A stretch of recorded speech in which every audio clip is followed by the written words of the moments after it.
Uma das piores emoções que podemos carregar é a culpa. A culpa é uma grande geradora de autossabotagem, e mesmo que você pense que não carrega culpas por fazer sempre o bem, nesse vídeo eu vou te mostrar um tipo de culpa que fica oculta em nosso inconsciente e que não é gerada pelos nossos erros.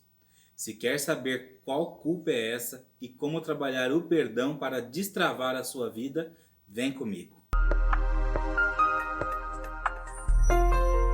Olá, eu sou Wesley Faim e estou muito agradecido por você estar aqui compartilhando seu tempo comigo para crescermos e aprendermos juntos.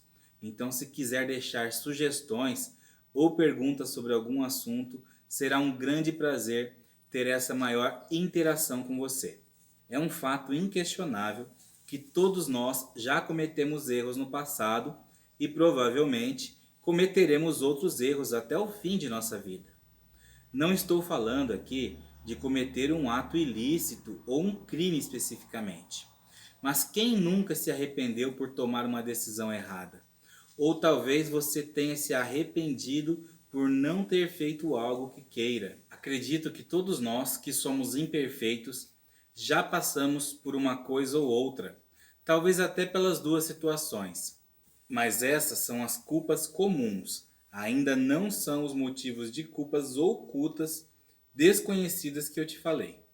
Após cometermos um erro, é muito comum sentir raiva, culpa e arrependimento.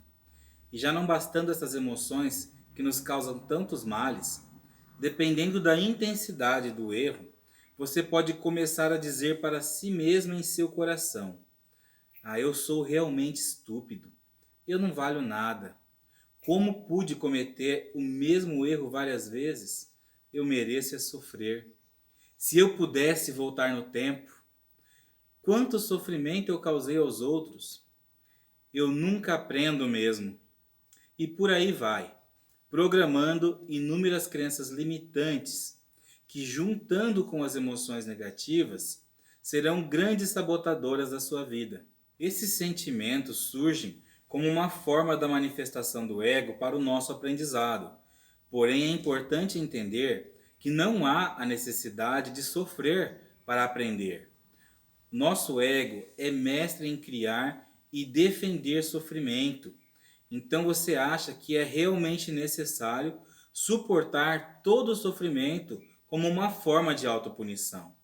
Mas na verdade é importante reconhecer os erros, aprender com eles e seguir em frente. Nós estamos aqui para evoluir, para melhorar como pessoas. Então, se você comete um erro e está consciente dele, e se arrependeu e se esforçará para não cometer novamente, então não há a necessidade de se punir. Tenha essa frase em mente: sempre que cometo um erro, eu aprendo o que posso, me perdoo e sigo em frente. E para você não errar e se sentir culpado depois, já deixa aquele like e se inscreve aqui no canal. Mas voltando ao nosso assunto, sentir culpa e raiva de si mesmo é uma maneira de autopunição do ego. Ele vai agir no seu inconsciente dessa forma, pois tudo no universo precisa de equilíbrio. Então você pensa: se eu errei, preciso pagar. Mas esse é um mecanismo doentio que faz com que a pessoa sofra para iluminar a consciência e vira uma bola de neve, porque a raiva e a culpa tentarão criar novas situações que te deixem com mais raiva de si mesmo e ainda mais culpados, e de maneira silenciosa irá afetar seus pensamentos e ações, causando assim grande dano à sua vida. Você começará a acreditar que isso é verdade, porque a cada situação que são geradas mais emoções negativas, mais você vai reforçar as crenças limitantes que são geradas por essas emoções. Essas autossabotagens inconscientes vêm em formas diversas, tais como a perda de oportunidades, preguiça, falta de coragem para fazer as coisas que podem melhorar a sua vida, sentir-se indigno, não merecedor, desejo de comer em excesso, descaso com a saúde, más escolhas, tanto profissionais quanto nos relacionamentos, as formas mais diversas de situações.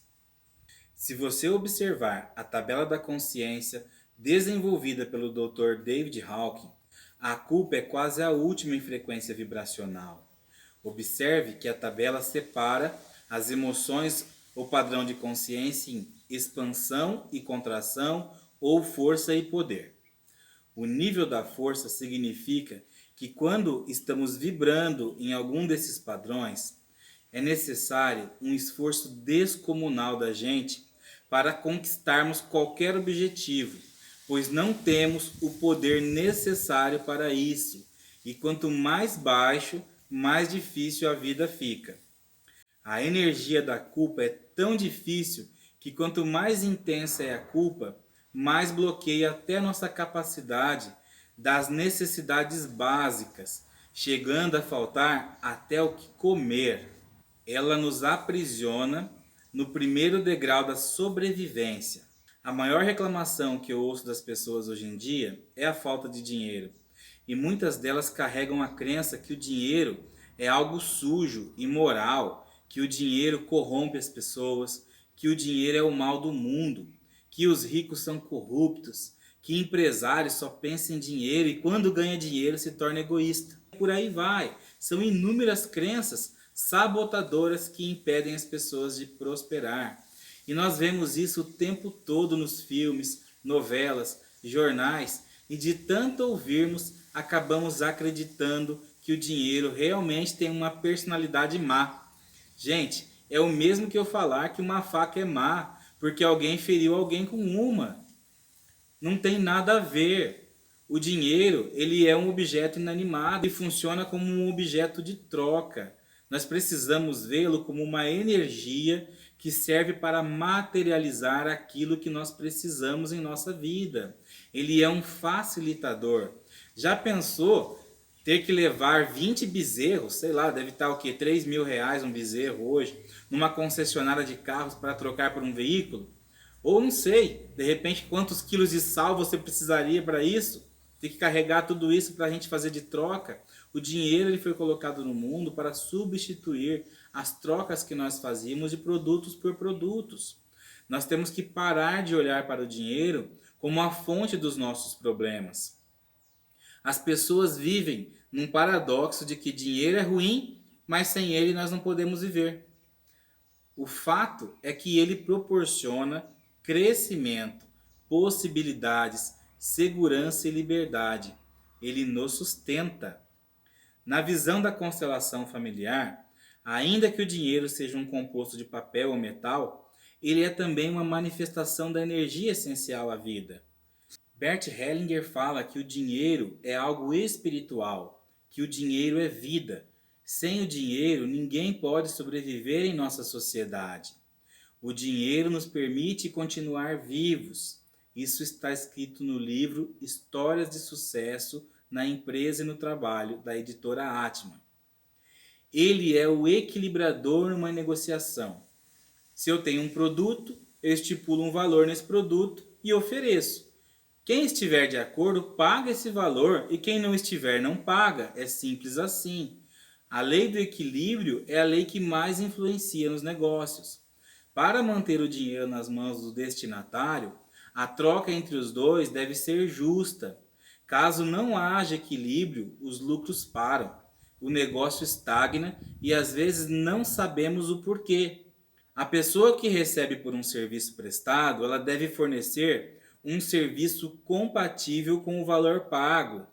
Ou seja, ela não pode nem aumentar e nem diminuir demais o que realmente vale. Nossa, eu vejo muito isso. Pessoas que estão desesperadas por dinheiro, colocam o seu serviço lá embaixo, desvalorizam demais o seu serviço e não entendem o porquê que elas não conseguem, mesmo tendo um valor muito abaixo do mercado, conseguir trabalho, conseguir prestar o serviço que ela presta para a sociedade. É exatamente por isso, por desvalorizar demais o seu serviço. Você acaba bloqueando o fluxo da prosperidade na sua vida. Você deve cobrar o valor justo, o valor do mercado. Não adianta você colocar um preço muito abaixo dos seus concorrentes. Pessoas que cobram muito abaixo do que vale o seu trabalho ou produto, faz com que quebre a relação cliente-profissional e com o tempo não conseguirá fechar mais negócio. Coloque isso na sua cabeça. Essa lei do equilíbrio funciona em todo tipo de relação que nós temos, amigos, trabalho, relação amorosa, etc. Em seu livro Leis Sistêmicas da Assessoria Empresarial, Bert Hellinger descreve o seguinte: o dinheiro possui uma dimensão espiritual. Ele reage como se tivesse uma alma e um faro fino para a justiça e a injustiça. Quer ficar com aqueles que ganharam honestamente, com o suor do seu trabalho. Quer voltar para aqueles que trabalharam duro para obtê-lo, ou para aqueles que receberam de outros com a condição de administrá-lo e manipulá-lo honestamente a serviço da vida. O dinheiro que os outros ganharam para nós quer ficar conosco quando os recompensamos corretamente. Acima de tudo, uma vez que pertence à vida, o dinheiro quer ser gasto e transmitido a serviço da vida. O dinheiro alegra quando é gasto, ele retorna ainda mais rico para nós. Se você assistir o meu vídeo sobre salto quântico, verá essa lei de equilíbrio numa visão da física quântica.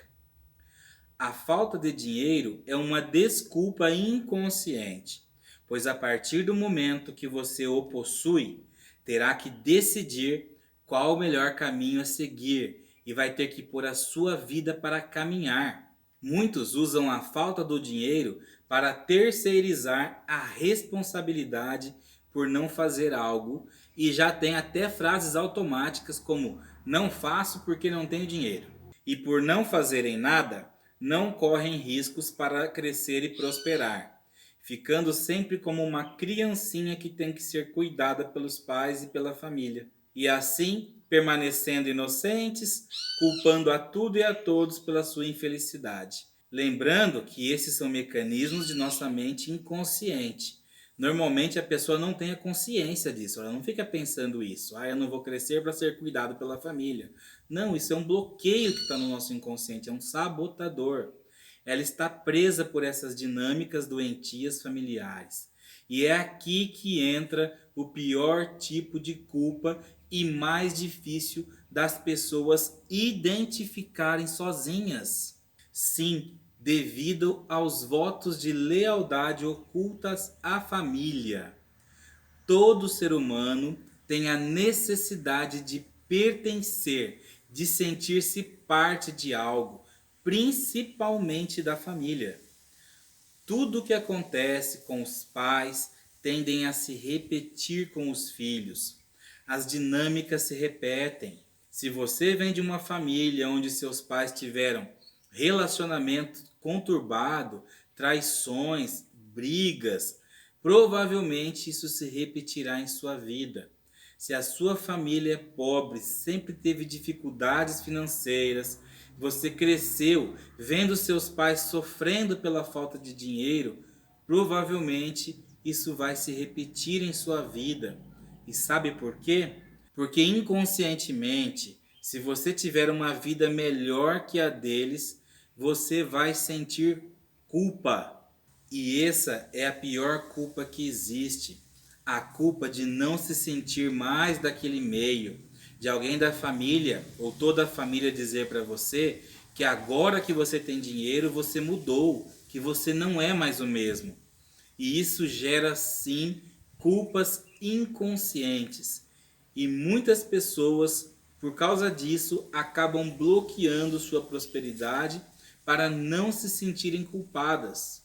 E quanto maior o vínculo com a família, quanto maior o apego e o carinho, maior a culpa gerada. E quando ela prospera um pouco, ela se sente responsável em ajudar sua família.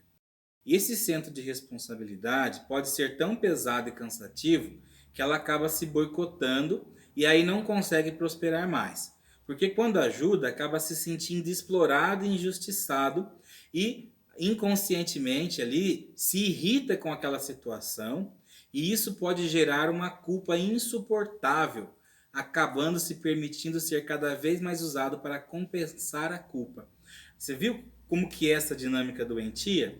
Ela ajuda, se sente usado porque todo mundo vai de certa forma, procurá-la apenas para ajudar, ela se irrita com aquela situação, sente-se culpada por estar irritada, e aí ela se boicota, gera mais culpas e vira um ciclo vicioso. É preciso se libertar desse sentimento de culpa, pois cada pessoa cria sua própria realidade. Cada um é responsável pelos seus atos e escolhas. Cada um escolhe o seu caminho e é responsável pelo próprio crescimento, e que devemos ser a inspiração e não a carroça que carrega todos nas costas, pois todas as pessoas têm a capacidade de superar suas dificuldades, não havendo a necessidade de sentir pena delas. Se houver interesse delas, ensine-as a pescar. Se não, deixe que o tempo é o professor de todos. Entender esses mecanismos do inconsciente pode te ajudar a liberar a negatividade, a culpa e a autossabotagem, permitindo-se perdoar mais facilmente, desapegando-se desses sentimentos negativos. Mas isso não quer dizer que você deva cortar relações com sua família, senão você vai gerar outros problemas sistêmicos. E para te ajudar a identificar os tipos de culpas que podemos desenvolver, vou citar algumas formas de culpas descritas pelos doutores Lewis Angel e Tom Ferguson, autores do livro Seis Crimes Imaginários que podem gerar algum processo de autopunição ou autossabotagem. Então anota aí para você poder identificar em si se você passou ou está passando por algum processo de culpa, é que eles chamam de crimes imaginários, que esteja te autossabotando. Primeiro, crime de suplantar. Esse é o que eu acabei de falar sobre as leis ocultas do pertencimento e ocorre quando alguém se sente culpado inconscientemente por ir além da sua família, ou seja, ser bem-sucedido em alguma área que os pais ou irmãos não foram. Segundo, o crime de sobrecarregar. Ocorre quando alguém carrega sentimentos que pesavam sobre a família devido a alguma doença ou deficiência que tiveram, ou mesmo modo de ser. Essas pessoas podem ter ouvido muito que quando eram crianças causavam muitos transtornos. Terceiro, crime de roubar amor. Gera culpa inconsciente naqueles que eram mais proeminentes do que seus irmãos ou mais valorizados pelos pais. Essas pessoas podem sentir que receberam maior atenção e cuidados por qualquer motivo que seja e que os irmãos não tiveram tanta atenção. Aqui podemos incluir o crime do sobrevivente. Se um pai ou um irmão morre, podemos nos sentir culpados por estarmos vivos ou sentir que fomos responsáveis pela sua morte. Muito comum em adultos que perderam os pais ou irmãos quando ainda eram crianças. Quarto, crime do abandono. Isso acontece quando deixamos a casa de nossos pais ou mudamos para um novo país para ser mais independentes, ou cidade. Se os pais se sentem tristes e insatisfeitos com a ausência, isso pode nos gerar culpas inconscientes. Gente, eu passei por esse processo de sentimento de culpa por abandono quando eu me mudei de cidade, porque a cidade onde eu morava era muito pequena e não dava para eu crescer e prosperar. E meu pai ficou muito triste porque ele ficou sozinho, então isso me gerou muita culpa. Depois eu trouxe ele comigo e tal, ele viveu comigo até ele desencarnar. Mas tem momentos que a gente muda para países que a gente não consegue levar os pais. Aí a gente tem que trabalhar isso terapeuticamente para liberar essas culpas, porque não é normal sentir essa culpa. O normal é sim que o filho cresça e que o filho saia de casa e siga a sua vida. Quinto, crime da maldade básica. Isso diz respeito a inúmeras mensagens negativas ou negligências que foram vivenciadas na infância e que futuramente faz o adulto acreditar que ele é uma pessoa má só por existir. Sexta, o crime da deslealdade. Cometemos esse crime imaginário, né, ou nos sentimos culpados quando criticamos severamente nossos pais, desrespeitamos as regras familiares ou rejeitamos coisas importantes para a família, como a religião, a profissão ou o próprio estilo de vida da família. Se vocês repararem, de certa forma, todas essas formas de culpa estão ligadas às dinâmicas invisíveis de lealdade à família. E todas essas culpas podem nos prejudicar em diversas áreas da vida, gerando autopunição e prejudicando as nossas finanças, a nossa intimidade, o nosso prazer, a nossa espiritualidade ou a vida social.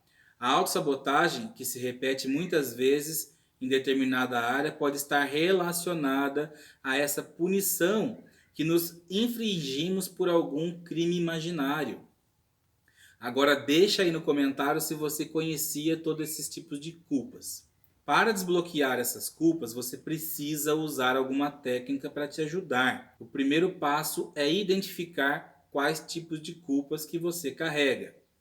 Depois você pode usar a EFT, que eu explico essa técnica nesse outro vídeo que está aqui no card. É só adaptar as falas para o seu caso. É impossível fazer um vídeo aqui para cada caso, porque isso exigiria um vídeo muito extenso. Talvez eu faça isso numa live se vocês quiserem, mas se quiserem deixa aí escrito nos comentários. E também podem entrar em contato comigo pelo WhatsApp, que está aí na descrição, para agendar atendimento online com a mesa apométrica psionica, que é a terapia que eu mais utilizo para a reprogramação e limpeza de crenças limitantes. Tem um vídeo também aí no card explicando como se dá a ação dessa terapia. Espero que esse vídeo tenha sido muito útil para você e se foi útil, compartilha com outras pessoas para ajudá-las também e espero realmente te encontrar aqui no próximo vídeo. Fique na luz!